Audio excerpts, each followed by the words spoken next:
से बेटा ने 3 सिसकियां ली, 3 सिसकी ली है। तीसरी सिसकी में बेटा का प्राणांत हुआ, प्राणांत हुआ है। जवाब दिया है मैया ने, बेटा तुम हमसे कुछ ना कह पाए बेटा, आज इस मैया को अकेला कर दिया तुमने। बताया जाता है एक बेटा का दुख, बेटा मर जाए, एक पत्नी मर जाए, एक भैया मर जाए, इन दुखों से बड़ा दुनिया में कोई दुख नहीं है। आज मैया सिसक रही है बेटा, वो तेरी बचपन की यादें, वो खिलौने आज मुझे बहुत रुलाएंगे खिलौना, लेकिन तू नहीं जाने बेटा तेरी मैया के कहाँ दर्द हो बे लाला। मैया बोली है बेटा, बेटा मेरी गोदी से कन्हैया, लाला मेरी गोदी से आज हुई गो रवाना है, कन्हैया मेरी गोदी से आज हुई गो रवाना है।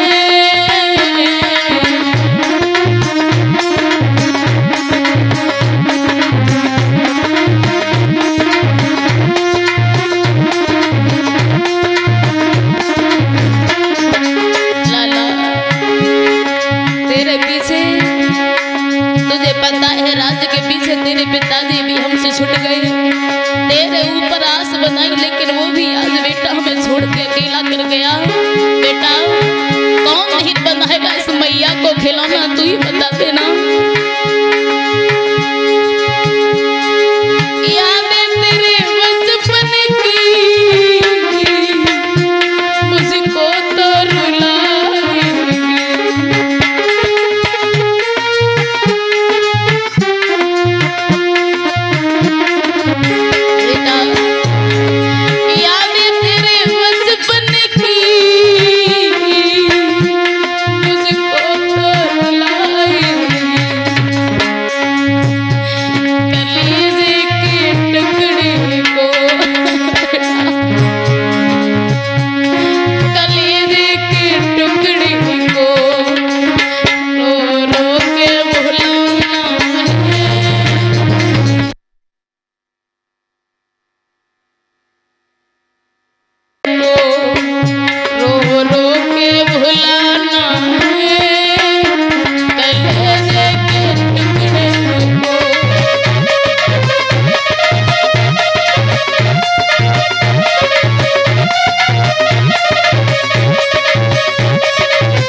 धोखा देके क्यों चली गई कन्हैया। मैया पे क्या बीत रही, बेटा तू ये क्या जाने,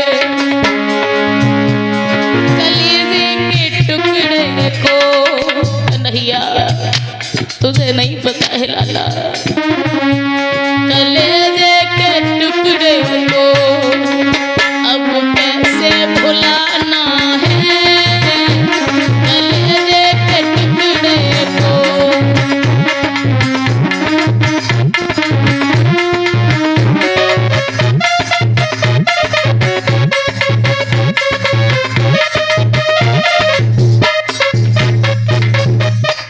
अब तो जो मैया ने विलाप किया है बेटा,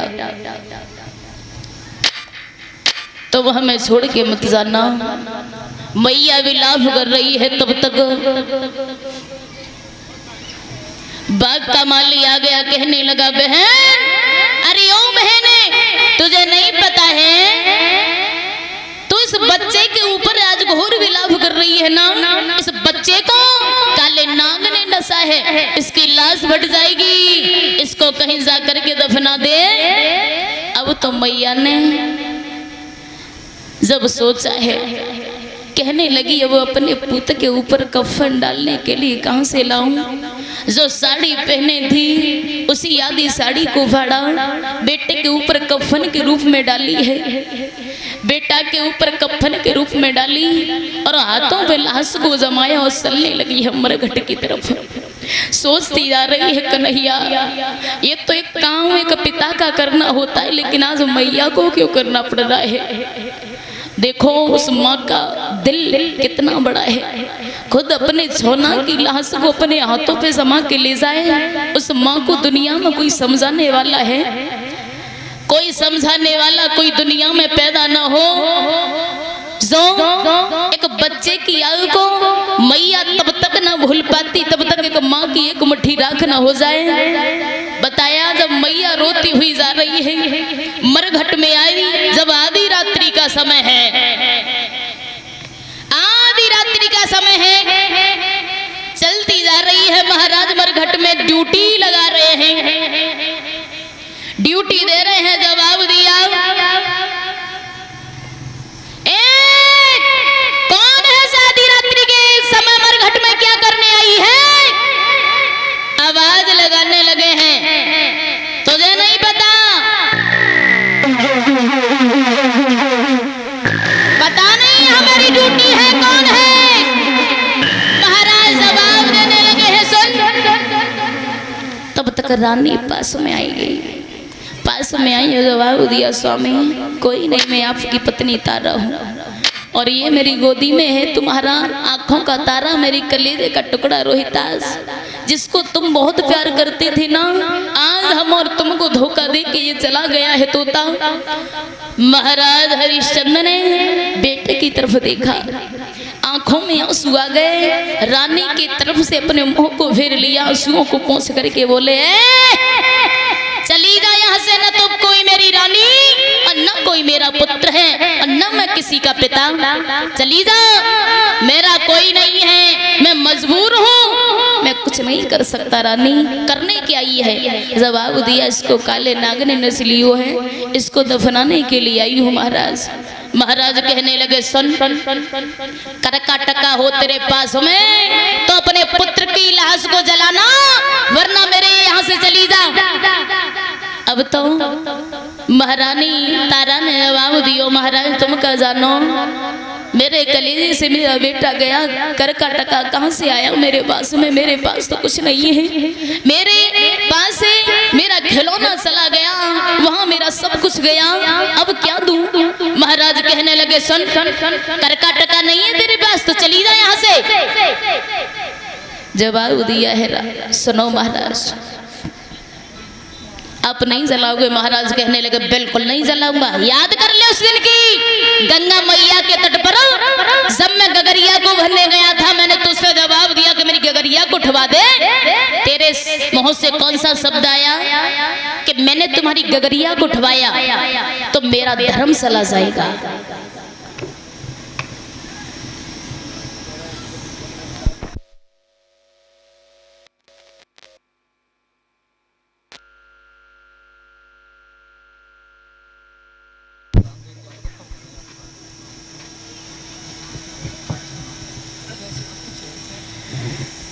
कहने लगे, सुनो, उस दिन तेरा धर्म जा रहा था गगरिया उठवाने में, उसमें भंगी का क्या दोष था? गगरिया तो कुम्हार के घर से नहीं आई, लेकिन कोई बात नहीं, उस दिन तूने नहीं उठवाया मुझे तो आज भी मेरा धर्म चला जाएगा। अगर तेरे बेटे को मैंने बिना करका टका के दफना दिया, याद कर ले।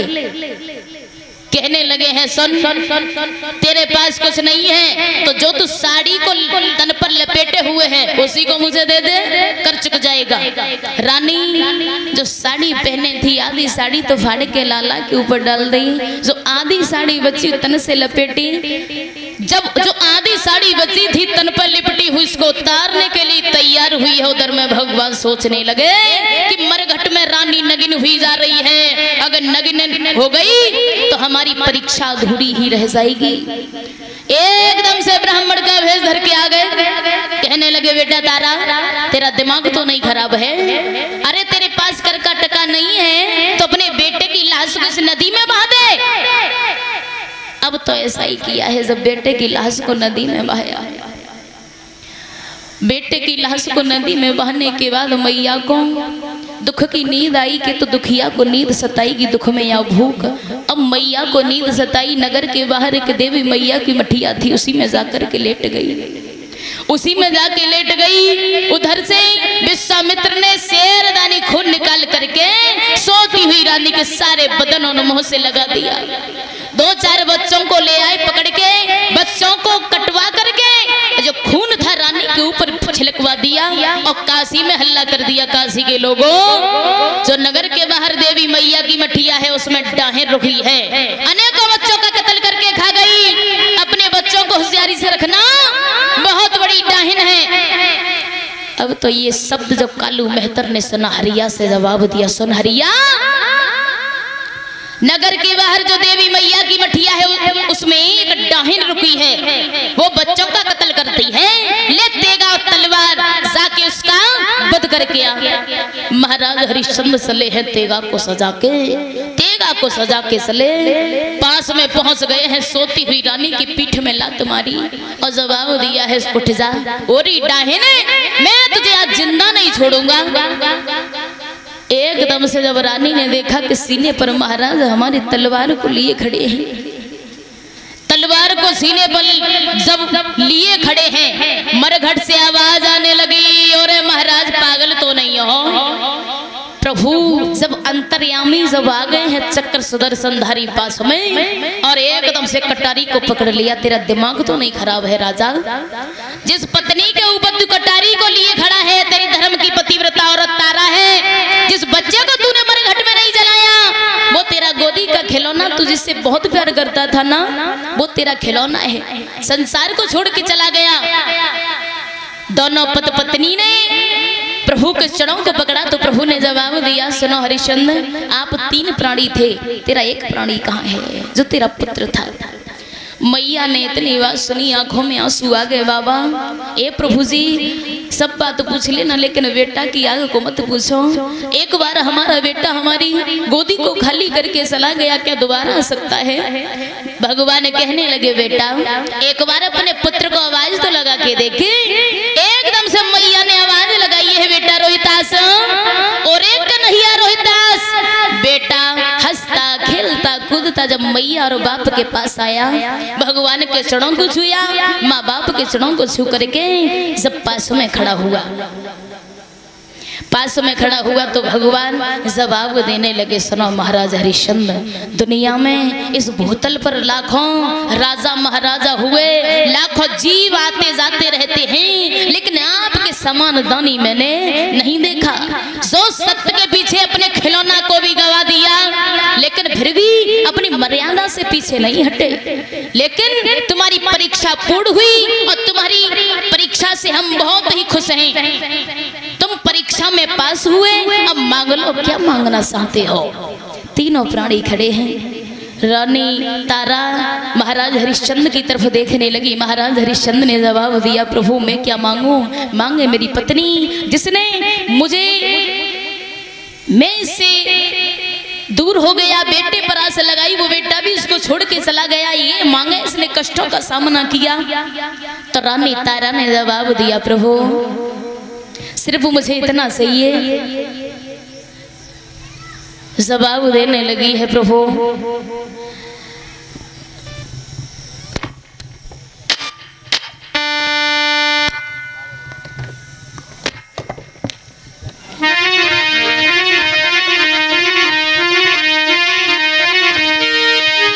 जब तक धरती आकाश रहे, मैं पाऊं प्रभु सम्मान।